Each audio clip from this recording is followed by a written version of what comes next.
So TAS is the Australian Sociological Association. It's the peak disciplinary body for sociology in Australia, and it's a really good way to come together. We come together every year at the conference and at other events and through our publications throughout the year to find out what each other are doing and support each other's work. As a sociologist at a regional university, I find TAS a really useful thing to participate in because I'm linked into other sociologists in a way that I don't get at my own university. Why do you think it is important to be connected with other sociologists? Well, I think in Australia in particular, institutions are quite spread apart.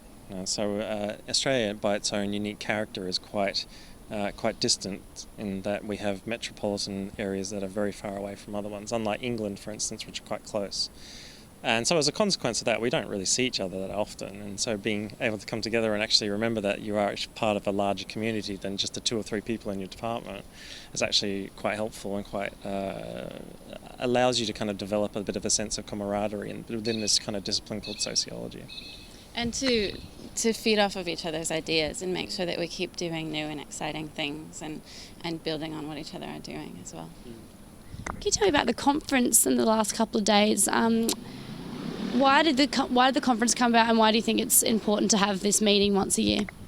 Well, the conference happens once a year, and regardless, so it's a annually thing, and I suppose what we try to do in the conference is to develop a space not just for academics like Teresa and myself, but also for postgraduates to come. And it was really important, I think, when the conference was developing, getting a lot more popular in the early 90s, that they actually started to look at ways in which we can assist postgraduates in their work and develop their work a lot better. So what happens in TASA conferences, having organised last year's conference, is that a lot of postgraduates actually come. And so it's really good space for them to come and enjoy each other's company, but also to get mentoring opportunities, I think, which is very good, and that's something that I come to TASA back to when I was if I think back to when I was a postgraduate, that's one of the reasons why I kept coming to TASA myself, yeah. And we're also really interested in not just working together across academics and postgrads, but also with sociologists who work in the public sector and the community sector, and how they're implementing sociology on a daily basis, and how the theories that we develop in the academic settings are used or sometimes not relevant and being challenged in those spaces as well. Can you tell me about some of the speakers that you heard throughout the conference the last couple of days, some who were memorable to you? Did you want to Well, I think all 3 keynotes were really fantastic. They were all really engaging, challenging in a lot of ways, which was the theme of the conference, so they suited that really well. Challenging in different ways, and so I think all 3 keynotes will really stick with me for a fair while. Yeah, I particularly enjoyed Professor David Inglis's talk from a perspective on that we in sociology need to remember that part of our responsibility in some ways is to uncover the kind of, I can't remember the word I'm looking for, reveal, I suppose, the different structures in place that kind of create this thing that we call the social, which is effectively what sociology is supposed to be about in some ways, so yeah. And the use of irony and humour to challenge the kinds of structures that we're quite critical of in sociology, to do that a bit playfully, which is often more easily accessible to people who are outside of academia and outside of sociology. What do you hope that people who attended this conference gained from coming, and what do you hope people will gain from coming to more conferences like this to come? Well, I think one of the things that we struggle with in sociology in public discourse is a kind of level of invisibility in some ways. A lot of people don't know what sociology is. You constantly get that question from first-year sociology students, what is sociology? What can I do with this degree, so to speak?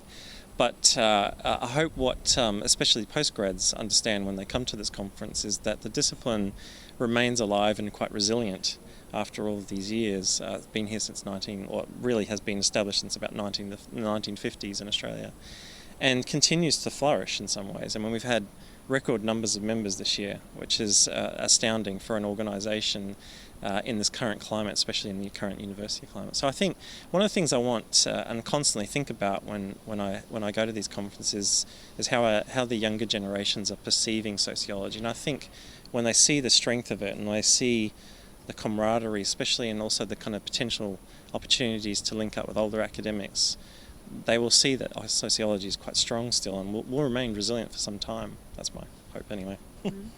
I think the networks that we build up are really important at the conference every year. So catching up at least once a year with our colleagues from other universities, thinking about ways that we can work together. Nick and I met at a TASA conference in 2008 and developed a joint paper out of that because of some overlapping research interests. And I think that's a really important thing that the TASA conference offers sociologists. And how can sociologists become a part of the Australian Sociology Association?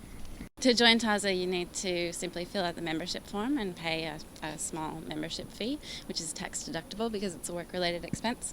That's it. Anyone can join TASA, which is why we have 729 members at the moment. And I'm guessing you'd recommend people to do that?